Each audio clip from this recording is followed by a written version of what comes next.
Okay.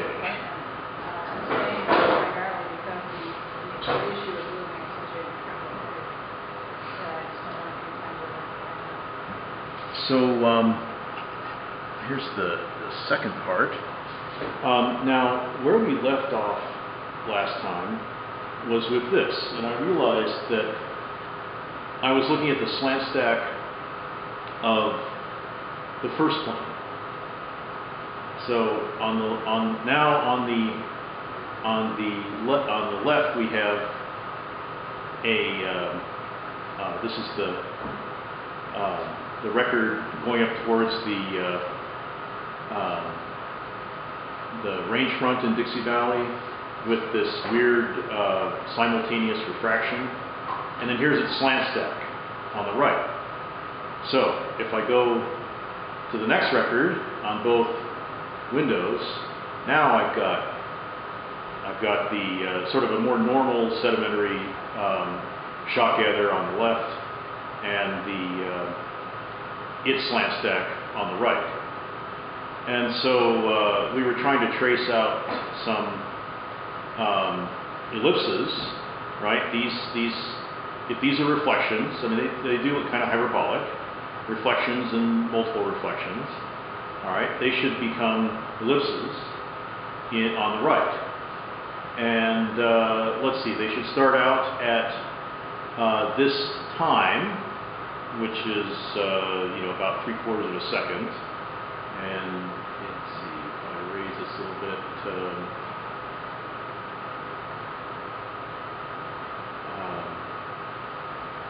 Okay, they're on different time scales.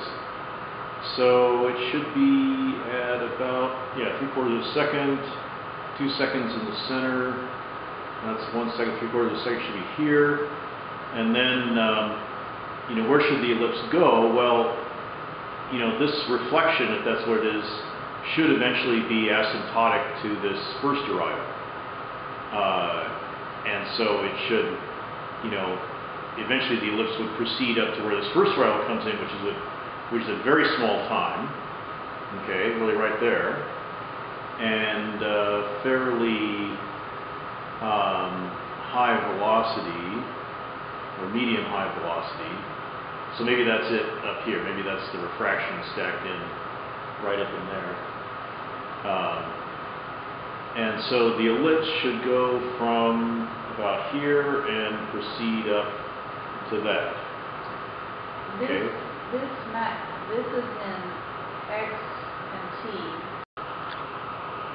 Okay, so I'm got these on the same scale now, and so the time should match, and I at least can fantasize that I'm seeing this ellipse connecting. It should be level about here, and then bending up and becoming vertical about here, where the refraction comes in. At very small time. So I think I can at least hallucinate that I'm seeing that, or pieces of that ellipse. So now maybe I could do this better. There's still some things changing over here, so maybe this is too coarsely sampled in slowness, right? There's no point in changing the sampling in time. And this algorithm doesn't allow you to, but should we change maybe we should sample it more finely in slowness. And there's things changing out here too. Maybe we should go up to a larger slowness, a smaller velocity, just to make sure.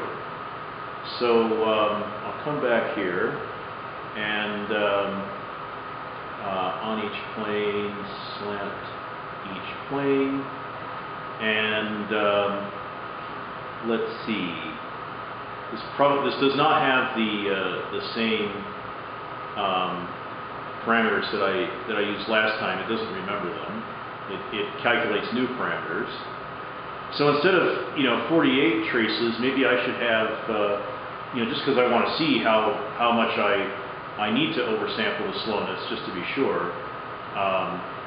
Maybe I should put in 200 traces. About 4 times as many traces. Can I remember?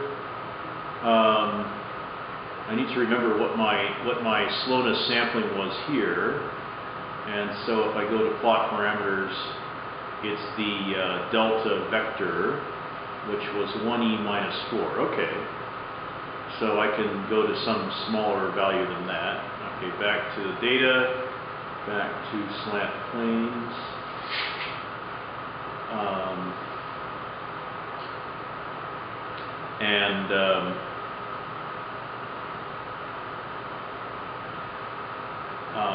So I'll just put in here to remind me 1e minus 4. Okay. And I'll put in 200. Okay.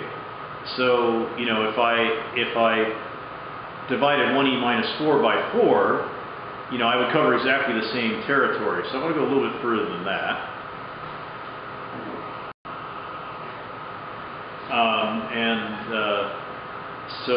Let's see. If I divided this by minus 3, and then I'm going 4 times further in slowness in NP, so I want about 3.33 times 10 to the minus 5. So I'm dividing my slowness sampling by 5. Still starting at let's see. This is still right. dx 15.24 meters. Okay, it's got that right. I'm still starting at 0 slowness. So we still got 0 slowness on the left. And we're going to go up to 200 times 1/3 e minus 4, and that'll give us our maximum slowness there, which will be a little bit larger than what we have. So it'll do it over again, and now you can see it's like recasted into a different size. So I need to stretch it out with a vertical exaggeration. Let's see, times 5 maybe. That's close.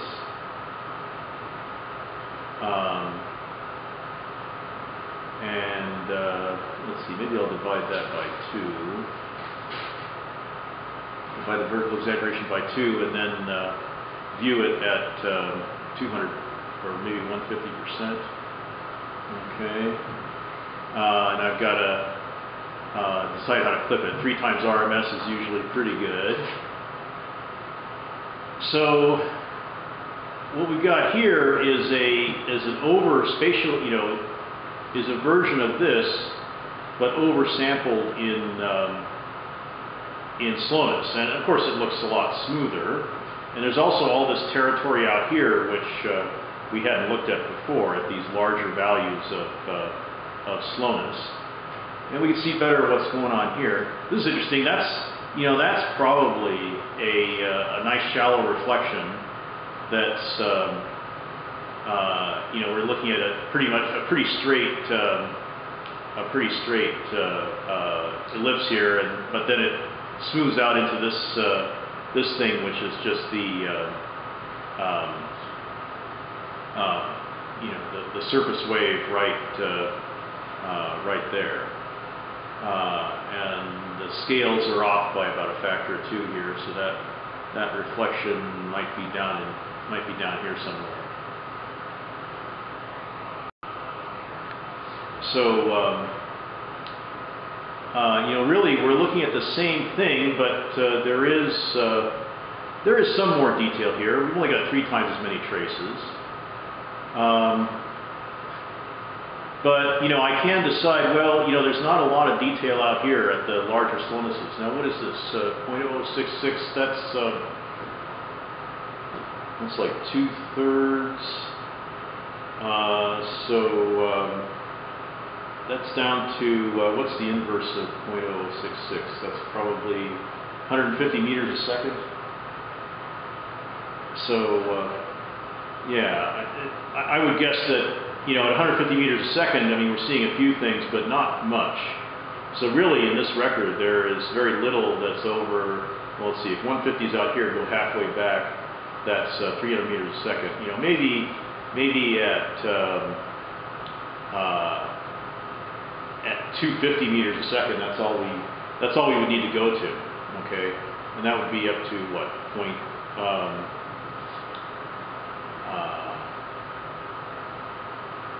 Let's see.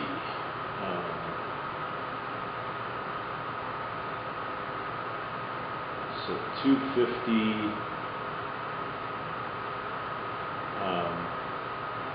So I can't do the inverse of 250 in my head. Thank you. So really what I'd like to do is go up to a maximum slowness of 0.004 and then distribute that among several traces. You know, maybe I need more than 48 just to be, just so it can be a little bit smoother. So if I have 100 traces of different slownesses, and I go up to 0.004, right? That's 4 times 10 to the minus 3. And so I should make my delta P, my slowness interval, I should make it 4 times 10 to the minus 5. Okay. So now you know, after looking at the slant stack, we've got a better idea of how to make it. Okay, so we go to slant planes, and dP is now 4e minus 5, and we're going to use 100 traces in the slant stack, you know, which is twice as many as we have in the data. So, you know, formally we're not gaining anything, but we're gaining some apparent smoothness to the eye, at least after I get it plotted right. And okay, so after I get it plotted right, let me exaggerate it by a factor of 2, and then view it at a zoom of 150%. And then you can see the amplitudes in the slant stack are totally oversaturated. If I clip at the maximum amplitude, it's a little bit too dim, not seeing all the details. So if I clip at RMS, it's a little bit too oversaturated. So that's why there's this 3 times RMS option in here. And that's pretty close to the time scale of the data. And so we ought to see these reflections up here. And what I'm curious about is why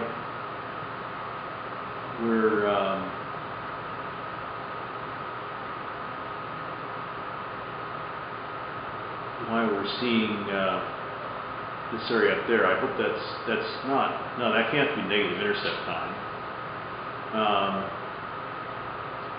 So yeah, there's kind of you can see there's kind of a minimum velocity, you know, above or a minimum intercept time for all the data that's in there.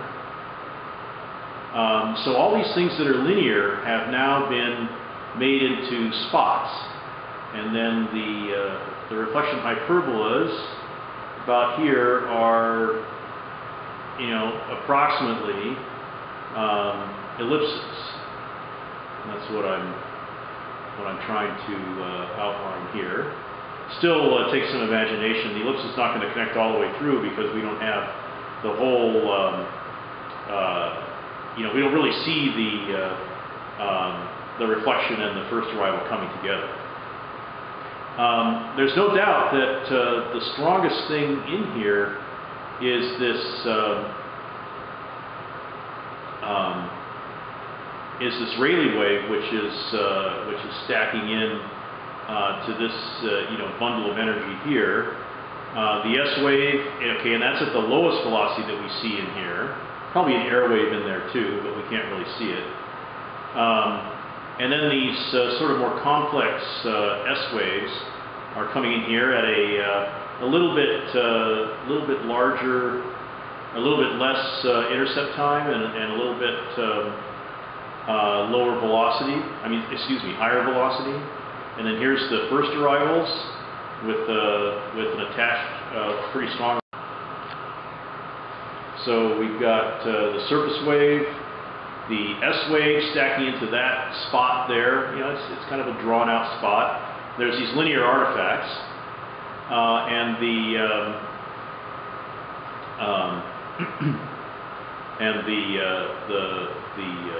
first arrival refraction stacking in here and going into a reflection ellipse there.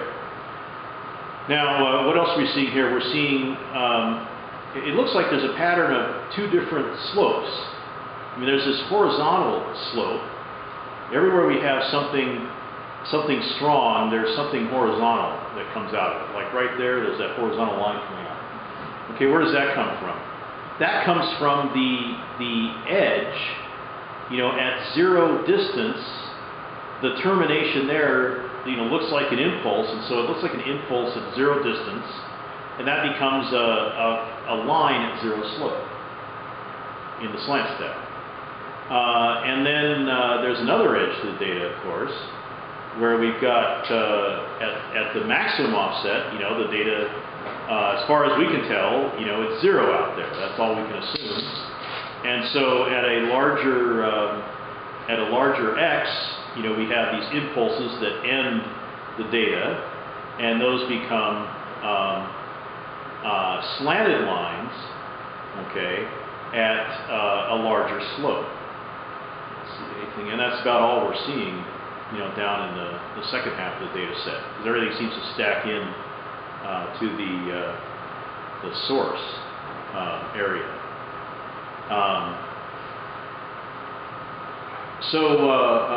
Let's see now, did I put an inverse slant stack in here?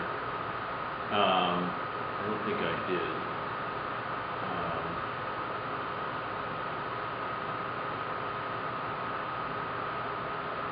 You know, I could slant stack the slant stack, and I should be able to, well, I can probably fake it.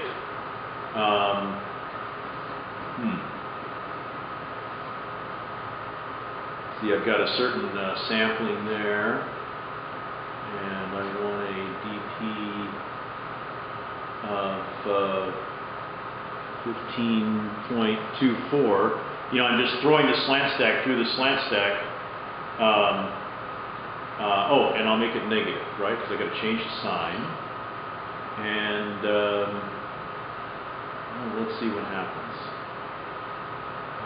We'll go back into 48 traces.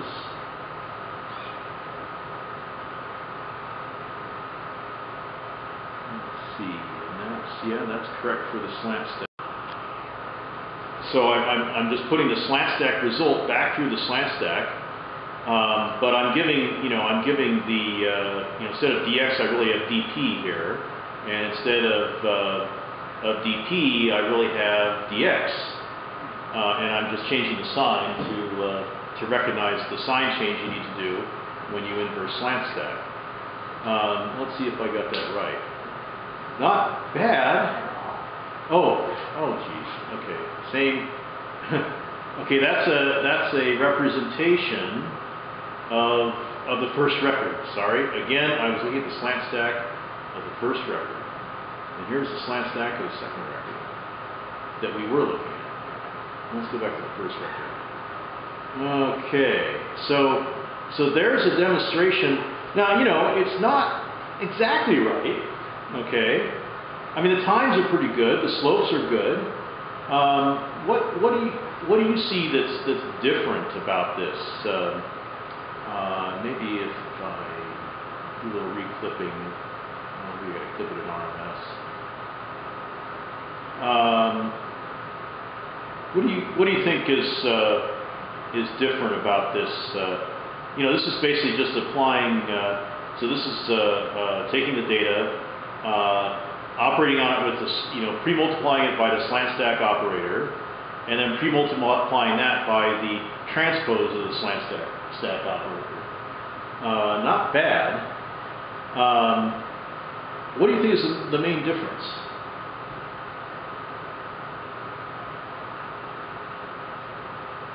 I mean, there is certainly lots of detail. Sorry. Well. Yeah. I think the slopes are probably right because But it just plots differently. Plots at a different scale. I don't know. Let's see. Maybe I can. I don't know. I don't know if I can do it right.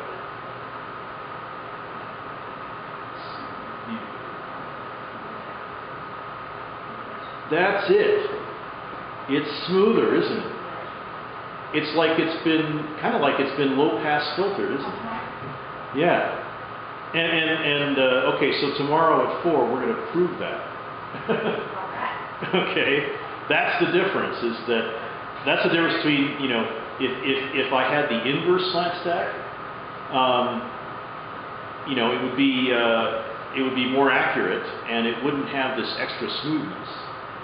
Okay, but instead I just use the transpose of the slant stack, and the only difference is the smoothness. I never tried that before, and that worked much better than I thought it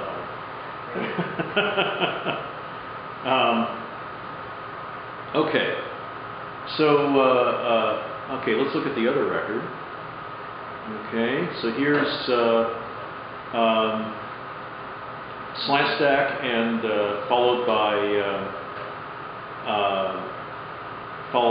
slant stack transpose, and not bad.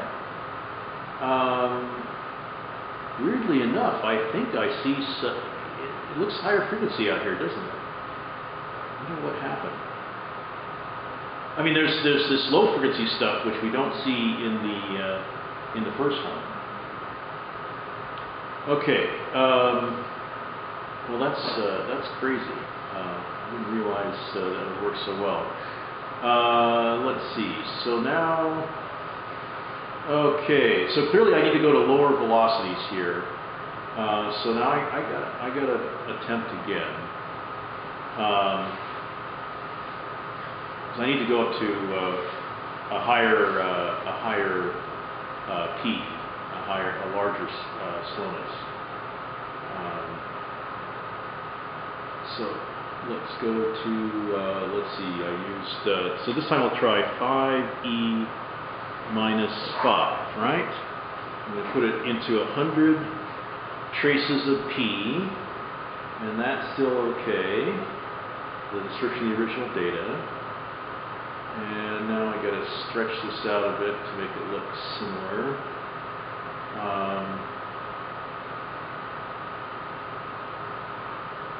That's pretty close, at least on the time scale. And 3 times RMS. Oh, and I'm still looking at record 1. Okay. Now I have some confidence that I'm actually, you know, I'm going to guess that there's probably not much more out there to the right at lower, let's see, 0.05, that's 200 meters a second. Yeah, I don't think at this data set there's going to be much more out there at higher slownesses, lower velocities. Let's see. So we're looking at, let's see, let me find that reflection now. Oh yeah, of course. Yeah, this one definitely has an area, you know, there's this gap in tau where we shouldn't see anything. And yeah, there's probably, so we got the surface wave stacking in there, and then there's S waves which are coming in probably there, and then that's probably the this whole series of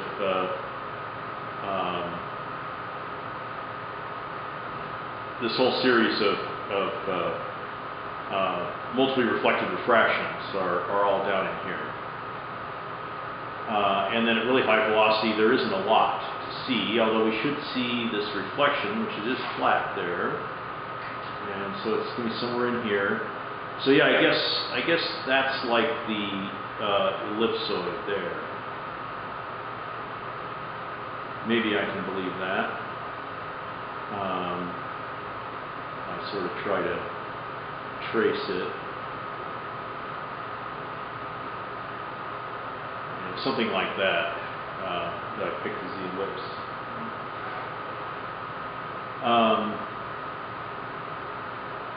Okay. So now, all right. So I think we understand what's happening to these records with the slant stack, and now we know a little bit more about how to do the slant stack. And again, I'm only showing you here what happens when you slant stack a wave field. Okay, and that's not tomography, that's slant stack. Okay, tomography will turn out to be transposed slant stacking of positive fields, not positive and negative scalar fields. So we'll have to experiment more with that later. So let's. Can you get better slant stack visuals if you play with your stack constants in the digital integration? Yeah. Have you done that at all? Well, we've been playing around a lot with the step in P, and that's been important to do. Okay. I don't tend to, if I do anything with the step in time, I'll subsample it. Okay. And working with a data set like this, it's not really worth subsampling. That's the opposite of oversampling. Right. I'll take like every 10th. If the data set sampled at 1,000 hertz, but I'm only interested in frequencies up. If I'm only interested in frequencies up to 50 hertz, then I'll take every 10th time sample, but keep all the traces, and that'll give me a Nyquist frequency of 50 hertz. Okay, so that's a pretty good segue to ReMi. I just want to show you two more things with the slant stack first. Kind of demonstrations. So let's see.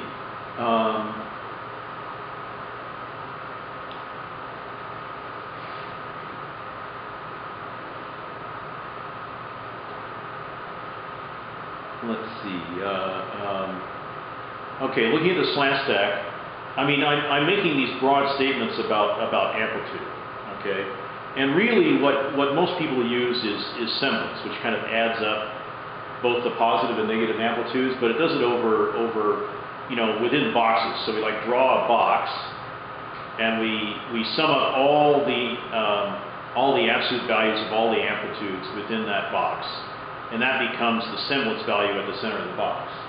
Then we move the box, one trace over or one time sample down, and we do it over again. Okay, so the semblance is one thing we like to look at. We can do that approximately here. So I'll take the slant stack and I'll uncheck in place, and I'll say on each plane, and there's an operator under the smooth function. So let's say I take 11 traces, and maybe I need more than 11 time points, right? There's 4,000 time points in here, so maybe I need 111 time points. That's the element length. So the box, I'm trying to make a box that looks about square on this plot, but there's a lot more time points than there are traces of P. So instead of just smoothing it and averaging the positive amplitudes with the negative amplitudes, I can calculate the RMS. Let's see if that works. Guess it's going to take a little while. But see, this is more like what the semblance would show you. So first of all, the RMS is always positive, so we don't have to bother plotting the negative amplitudes. This point, or is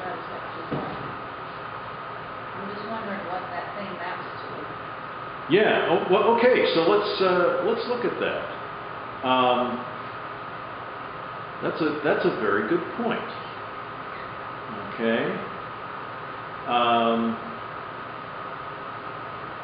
Let's see. And I'm looking at the wrong. Okay. There's the one of the second record, right? That's the one we're looking at. Yeah. Okay. And I want to clip at. Well, let's clip at max. And so there is there's the spot created by the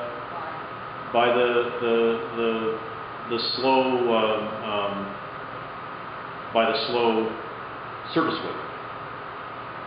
Okay, there's the spot, and that's kind of its RMS power. After it's all stacked in. So okay, I'm going to do some pretty weird manipulations here. I'm going to take this semblance, and I'm going to really exaggerate its. I'm going to highly exaggerate its effect.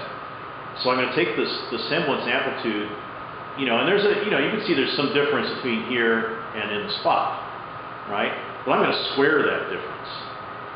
So I'm going to square the semblance. If I go to whole data set, square, okay, no negative values to preserve, and now the whole thing is turned black. But now relatively, if I clip at maximum again, okay, so now we're really specializing on that one spot, okay. So now let's. So now on the same set of axes I have the slant stack, and I have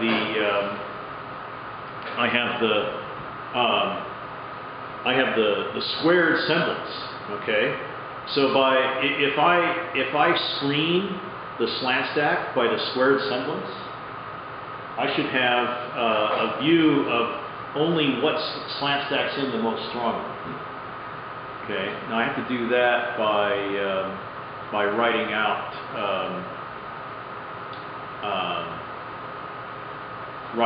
the.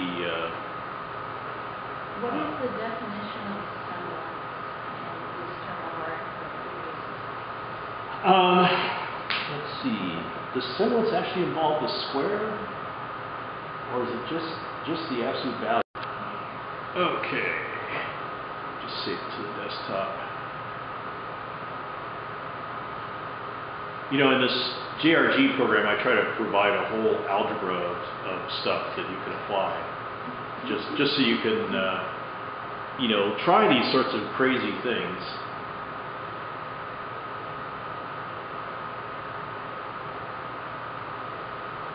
Okay. So now. I'm gonna scale. I'm gonna screen the actual slant stack, which is positive and negative, by this positive only, value. So I'm gonna essentially filter the slant stack to emphasize the things that stack most prominently in their RMS power. Okay, and we'll see another way to do this when did you guys figure out whether I covered the Harlan filtering? The Harlan semblance filter. Okay, well that's one thing that I don't know. Maybe I should cover it anyway. You guys, yeah, that's true. So yeah, I will get to that later on. So I can go in and I can multiply every point in the slant stack by the corresponding point in the squared semblance that I've saved. I'm going to read the RG file, and there it is. Did I get the right one? Yeah, okay. And it's not old RG, it's new RG.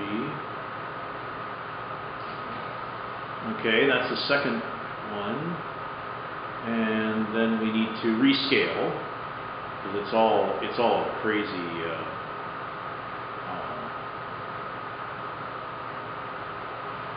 And let's go ahead and clip it 3 times RMS. Yeah, so you can see how, compared to the raw slant stack, now scaling by the semblance, I really, so these two are they're the same data set. But look at what I've emphasized here, just what's most linear, right? And here, okay, just what's most linear. Yeah, maybe this here is where the refractions are stacking in.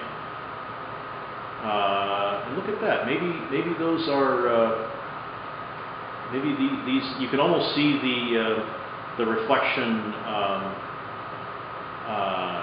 In here, you can almost see the reflection ellipsoids, right? Okay, so the dx is really the dp, 5e minus 5. The dp is really the dx, which is 15.24 meters. Make it negative. Okay. And I need 48 traces of that. Okay.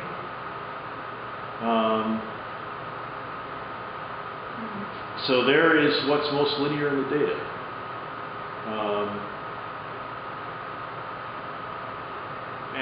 Let's see. Let me try to make it.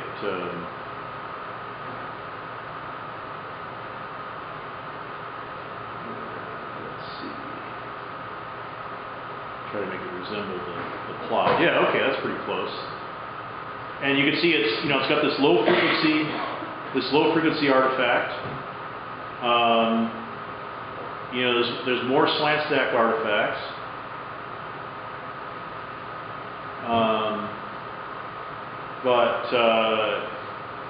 It's really picked out what is very linear. And look what's been emphasized down here. That's probably a reflection there too. It's kind of been found among the stuff that's right near the source.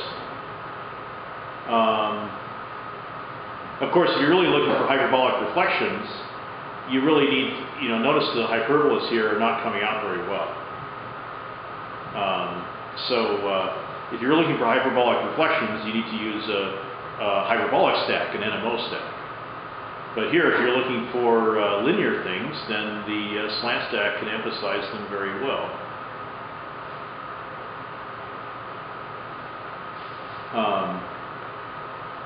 So that's, I think, quite. I'm going to save this because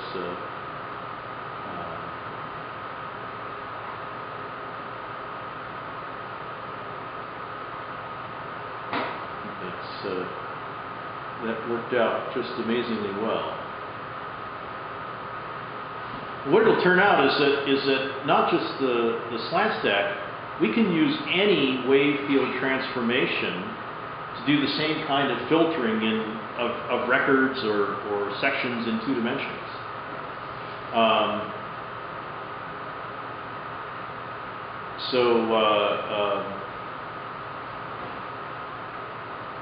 I think this kind of thing.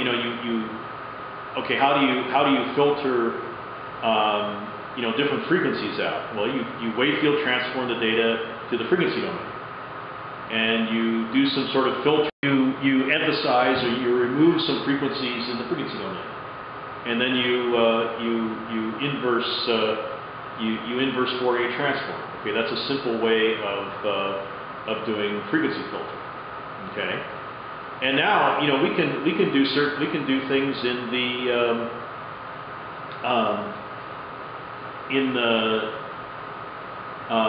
the slant stack domain. So we can transform in the slant stack domain. We can do some sort of filtering, some sort of emphasis, and we can transform back. Okay, so it's a way of doing 2D filtering. The same is true of NMO stacking. You can filter in the NMO domain and then transform back if you want to emphasize reflections. You can, and in fact, I showed you an example of that. You can filter in other domains too, like stolt migration. You can filter, in the migrated domain, and then learn something when you transform back. When you filter frequencies, you transform your data into K and omega, and that's what it, and then transform it back to X. Right. That would be that's called a dip filter.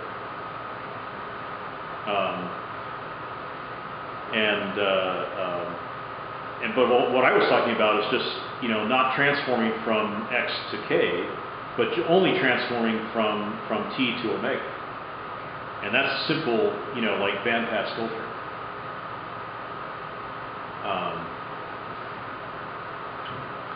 Let's see. Okay, now to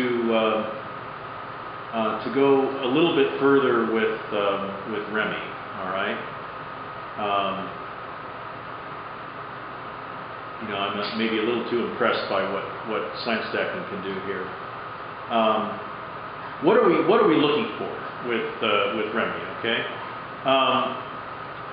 I think you get some hint looking at this Rayleigh wave that you know, notice that up here, and I believe this is traveling at about 200 meters a second. Okay, if I get the slope of this wave, even though it's aliased, I can still see which direction it's going. I get the slope, and it's, you know, about 200 meters a second.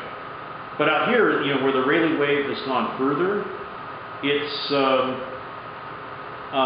traveling a little bit faster, right? It's turned over to a little bit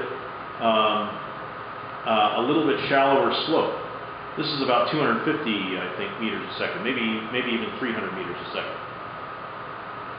So we're seeing, you know, here the development of the Rayleigh wave with this. The first thing you should think is, all right, you know, this Rayleigh wave is changing its apparent velocity. You know, is that just a lateral velocity change, right? In Dixie Valley, there's lateral velocity changes all over the place. Well, you know, look at this straight refraction. It's probably not a lateral velocity change. You know, if there was some lateral velocity change either, you know, at the surface or within 100 meters of the surface, you know, this refraction, you know, from, you know, almost zero distance to 730 meters distance, it should change, you know, and it's pretty straight.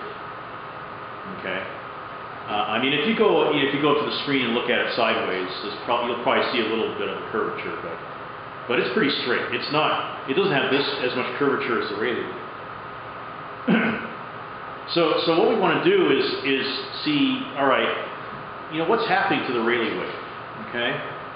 And so I'm going to do a simple filter test, okay? I want to see what's happening to the high frequency part of the Rayleigh wave, and I want to see what's happening to the low frequency part of the Rayleigh wave.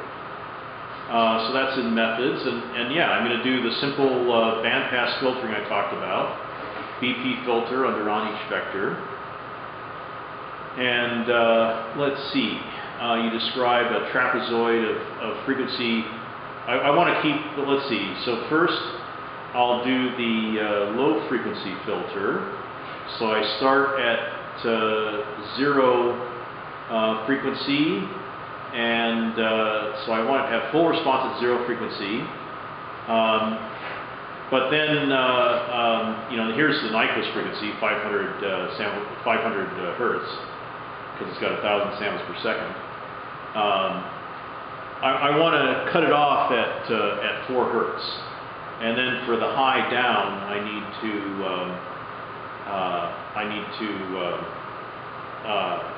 you know, take it all the way down to 0 response at 4 hertz plus 20%, which is 4.8 hertz.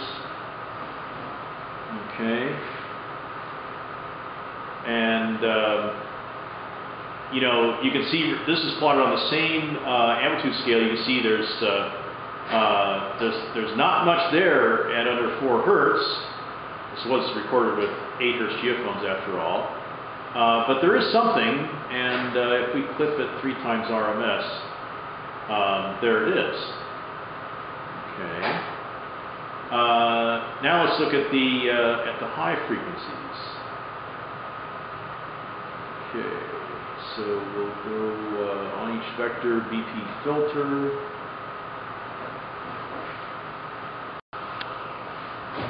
Okay, now I want to do a high pass filter. So I want it to have no response. Let's see. I want it to pass at let's say 14 hertz. Okay, and then 14 minus 20% will be the low down where it passes nothing. So that'll be 11 hertz. Okay.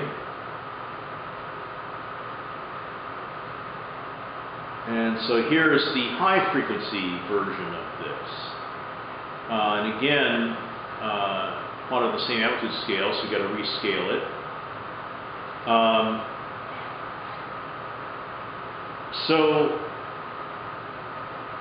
Here's clearly these are at different very different frequencies. But I think what's interesting to note is there's a lot of dispersion here. All right. Even though at high frequency it's spatially alias, right? You can see this checkerboard pattern, or it looks like the wave is propagating the wrong way. Because you got more than 2 traces, you can tell which way it's propagating. So that's not a big deal. Okay. So here you can see that the wave is going at about this steep slope. That's about the 200 meter per second slope. But look, if you line up, say 0 crossings for these waves, look at how much smaller the slope is. That's like a much higher velocity down at 4 hertz. So the slope is like that at 4 hertz, and it's like that at above 14 hertz. Huge difference. Okay. One thing you'll notice though is that notice how these 0 crossings they end, and still if you track the main group of energy, it's propagating at the main group velocity just like you'd expect for a surface wave. And in fact, the group velocities are pretty close for the at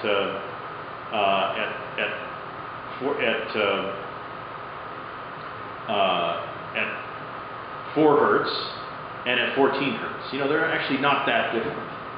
So the energy is still following the Rayleigh wave. But what's amazing to me anyway is just how different the phase velocity is. And if I'm tracking, say, the 0,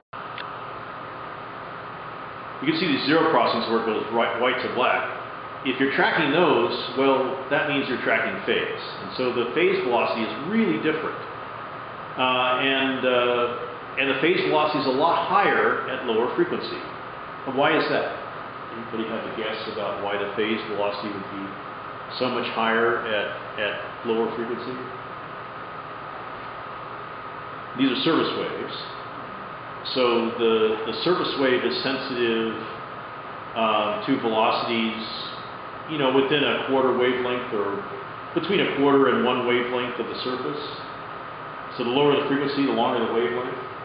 And so the deeper, the low frequency waves are sampling, much deeper into the soil. And what happens to velocity generally with depth? It increases. So that's why we're seeing this. I mean, that doesn't always happen. In Las Vegas, you might have very slow velocities in the upper 3 meters, and then the velocity will jump up to even a shear wave velocity of 1,000 meters a second, 2,000 meters a second in some places when you get into the cement like caliche, which is basically hard, welded rock. And then you get back into alluvium or clay down below, and the velocity will drop by a factor of 10 even. So it doesn't always happen, but generally velocity goes up with depth. So generally the lower frequency waves are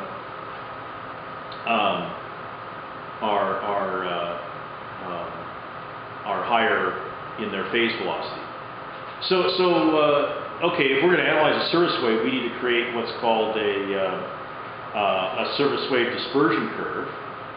And that basically is at different frequencies, we want to, pick out the phase velocity at each frequency. So here I've got two, right? I could make a bunch of picks along each zero crossing, and come up with a bunch of measurements of phase velocity. Okay.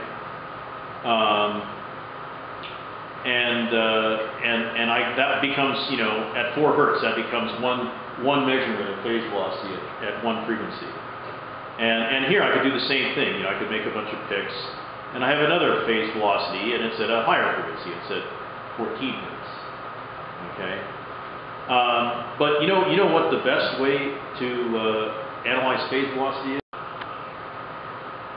Well, the phase velocity is the slope you can see if you're following phase. Okay. Now, what do I mean by following phase? I mean, like here, if I'm following a zero crossing, I'm following a certain phase. So if you were looking at this as a wiggle trace, you would follow a big hump all the way across. That would, okay. So let's say, just so you can see it,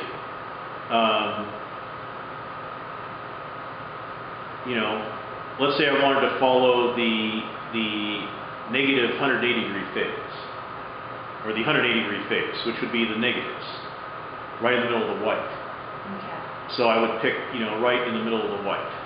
And that's what we were doing last spring when we were interpreting 2D seismic profiles. By and large, You were following phase. You were following constant phase. And interpreting that as. You were, see, now your axes were X and Z, or X, Y, and Z.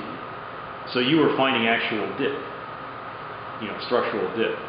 We were actually in microsecond dip. Yes, but remember that translates into a depth. Yes. Right? So here, we can't yet translate this. We can't translate this time into a depth. So really, what we're picking is any slope in here, like of these points. That's a dip. That's not a dip. That's a velocity or a slowness. The slope is a velocity. Because it's dt over dx over dt. That's right. Okay. That's right. Yeah, that's why you're using the word velocity. Okay. Yeah. Now, yeah, you're right. Last semester you were picking a velocity, but really we were doing time to depth conversion. So we didn't calculate those velocities. We always calculated it as a depth or a dip. I guess for us as students, we were making a time depth assumption. Exactly. Yeah. And the data sets that you had, were very appropriate for that assumption. This, in this shot record, there's no way we can make that assumption. Okay, I just was, for some reason, I don't confuse a lot of. But again, if that were a wiggle trace, you would be following the same fat hump. Yeah, or the bottom of the trough, is what I just, by following the white, yeah. I was following the bottom of the trough. That's right. Yeah, a lot of, when Optim commercialized ReMi, they, people